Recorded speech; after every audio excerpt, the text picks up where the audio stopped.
คอนนิจิวะสวัสดีค่ะกลับมาพบกับช่องมาม่าเอมมาจังนะคะครอบครัวไทยในญี่ปุ่นกับคุณแม่และเอมมาจังกันอีกแล้วค่ะวันนี้นะคะก็จะพาไปเที่ยวชมงานพลุประจำปีของเมืองเรากันค่ะเป็นงานแสดงโชว์พลุนะคะงานใหญ่ของเมืองเรานะคะจัดขึ้นแค่ปีละครั้งเท่านั้นค่ะ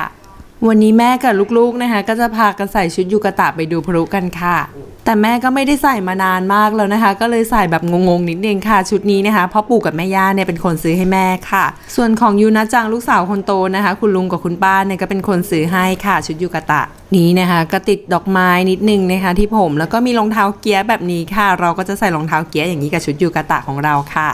แล้วก็จะมีกระเป๋าที่เข้าชุดกันแบบนี้ด้วยค่ะมีคนละใบกับลูกสาวค่ะงานดูพลุที่ญี่ปุ่นนะคะสาวๆมักจะนิยมใส่ชุดยูกะตะเนี่ยไปดูพลุกันค่ะบ้านเราสาวๆก็ใส่กันทุกคนเลยค่ะแล้วก็เป็นการใส่ชุดยูกะตะของลูกสาวคนโตเนี่ยเป็นครั้งแรกด้วยค่ะวันนี้นะคะเราก็จะมาดูพลุกันนะคะที่บ้านของคุณลุงคุณป้าค่ะซึ่งบ้านของคุณลุงคุณป้าเนี่ยก็อยู่ใกล้ที่ดูพลุมากเลยค่ะนั่งอยู่ที่บ้านเนี่ยก็มองเห็นซึ่งพ่อปู่แม่ย่าเนี่ยก็มาจัดโต๊ะรอพวกเราแล้วค่ะก็จะมีปาร์ตี้กันตรงนี้นะคะก็ดูพลุไปด้วยแล้วก็กินอาหารกันไปด้วยค่ะ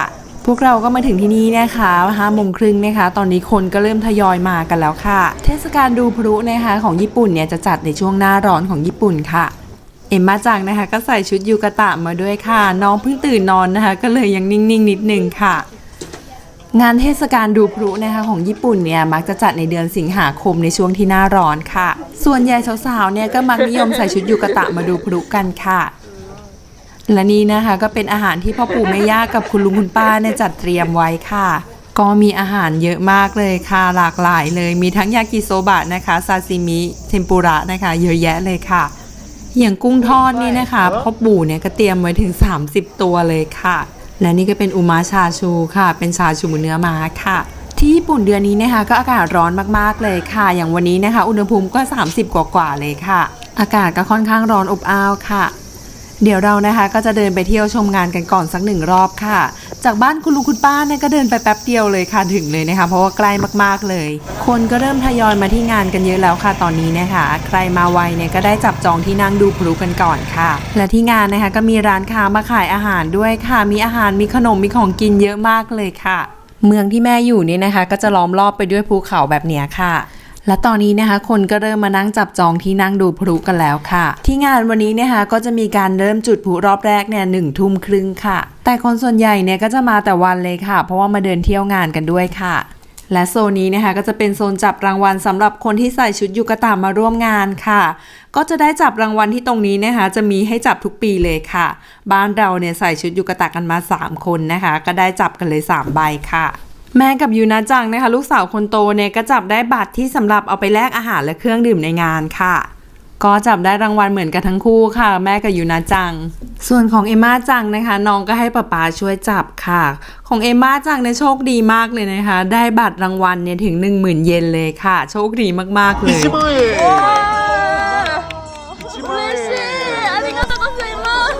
แม่ก็ดีใจกว่าใครเลยค่ะไม่เคยคิดเลยนะคะว่าจะได้10,000 เยนนะคะเพราะว่าเวลาแม่มาทุกปีเนี่ยก็จะได้พวกบัตรแลกอาหารนะคะหรือว่าได้บัตรที่นั่งค่ะอันนี้เป็นครั้งแรกเลยที่ได้รางวัลใหญ่ค่ะจับรางวัลเรียบร้อยแล้วนะคะเดี๋ยวไปเดินเที่ยวชมบรรยากาศงานกันต่อค่ะตอนนี้นะคะคนเริ่มมากันเยอะมากแล้วค่ะยิ่งใกล้เวลาแสดงพลุเนี่ยยิ่งคนแน่นมากๆเลยค่ะ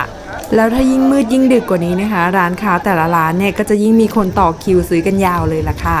แม่ก็เอาบัตรที่จับรางวัลได้เมื่อกี้นะคะมาแลกของกินจากร้านในงานค่ะแม่ก็แลกเป็นไก่ย่างยากิโทริไปกินค่ะแล้วก็มีร้านโมจิย่างน่ากินมากเลยค่ะในงานนะคะมีแต่ร้านขายของที่น่ากินทั้งนั้นเลยค่ะตอนแม่มาที่งานนี้ปีแรกนะคะแม่ก็ตื่นเต้นแล้วก็ชอบมากๆเลยค่ะตอนนั้นเนี่ยได้ใส่ชุดยูกะตะเนี่ยเป็นครั้งแรกด้วยค่ะแล้วก็ได้มาดูพลุแบบอลังการแบบนี้ที่ญี่ปุ่นนะคะเป็นครั้งแรกเลยค่ะสำหรับปีนี้นะคะแม่ก็ยกความตื่นเต้นเนี่ยให้ลูกสาวคนโตเลยค่ะเพราะว่าน้องเนี่ยเพิ่งเคยมางานดูพลุแล้วก็ใส่ชุดยูกะตะเนี่ยเป็นครั้งแรกเลยค่ะในงานนะคะก็มีการแสดงโชว์เคนดามะด้วยค่ะเป็นของเล่นไม้ญี่ปุ่นโบราณนะคะคนแสดงเนี่ยก็ใส่ชุดยูกะตะเล่นด้วยนะคะเก่งมากๆเลยค่ะเอ็มม่าจังตอนนี้น้องก็เริ่มอารมณ์ดีแล้วค่ะพาเดินเที่ยวชมงานนะคะก็เริ่มตาแจ้งแล้วเดินเที่ยวดูงานเสร็จแล้วนะคะเดี๋ยวจะเดินกลับไปที่บ้านของคุณลุงคุณป้าก่อนรอบนึงค่ะเพราะว่าตอนนี้เริ่มหิวกันแล้วเอ็มม่าจังพอกลับมาถึงก็อ้อนคุณย่าเลยค่ะ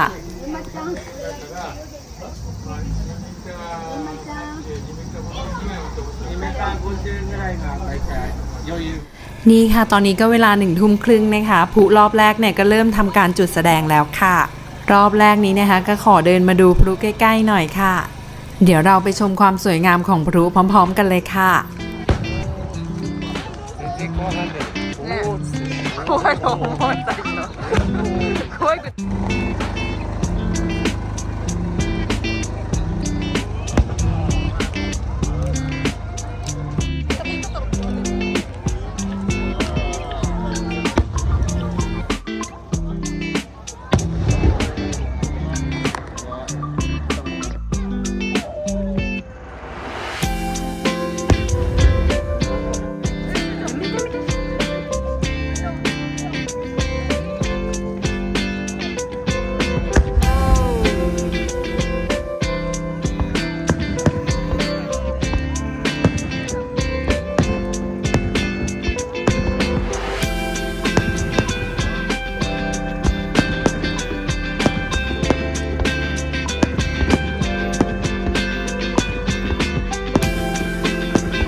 ก็สวยงามอลังการดูเพลินมากๆเลยค่ะนี่ก็จบไปแล้วนะคะการจุดพลุแสดงของรอบแรกค่ะ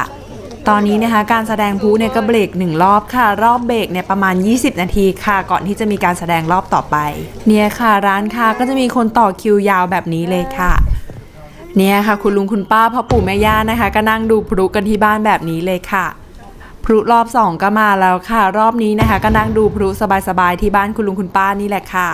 อยู่ตรงนี้ก็มองดูพลุเห็นใกล้ๆเหมือนกันค่ะเพราะว่าบ้านของคุณลุงคุณป้าเนี่ยอยู่ใกล้ที่แสดงพลุนะคะเดินไปไม่ถึง5 นาทีก็ถึงแล้วค่ะเอมม่าจังก็ไม่กลัวไม่ตกใจเสียงพลุนะคะแม่คิดว่าเอมม่าจังเนี่ยจะต้องตกใจเสียงพลุแน่นอนค่ะแต่ว่าน้องไม่กลัวค่ะค่อนข้างผิดคาดค่ะพลุที่แสดงนี้นะคะก็จุดต่อกันแบบเยอะมากๆเลยนะคะกี่นัดเนี่ยแม่ก็ไม่ได้นับนะคะแต่ว่าเยอะมากๆเลยค่ะเกิดมาเนี่ยก็เพิ่งเคยมาเห็นพลุสวยงามแบบอลังการแบบนี้นะคะก็ที่ญี่ปุ่นนี่แหละค่ะเดี๋ยวรอบนี้นะคะเราไปดูความสวยงามของการแสดงโชว์พลุกันยาวๆเลยค่ะ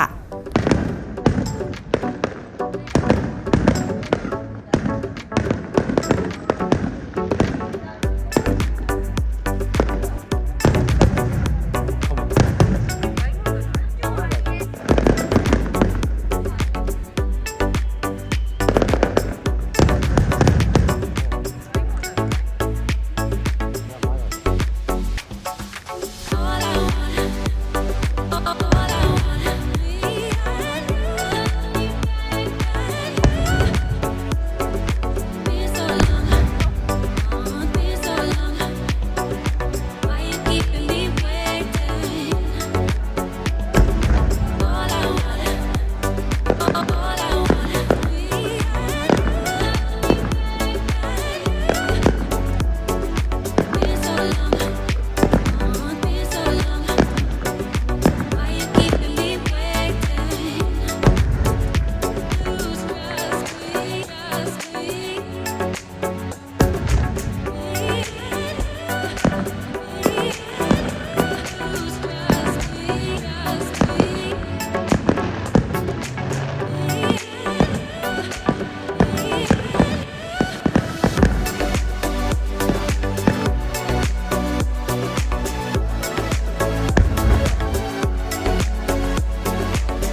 พลุชุดสุดท้ายก่อนจบเนี่ยก็ใหญ่แล้วก็สวยงามอลังการมากเลยค่ะ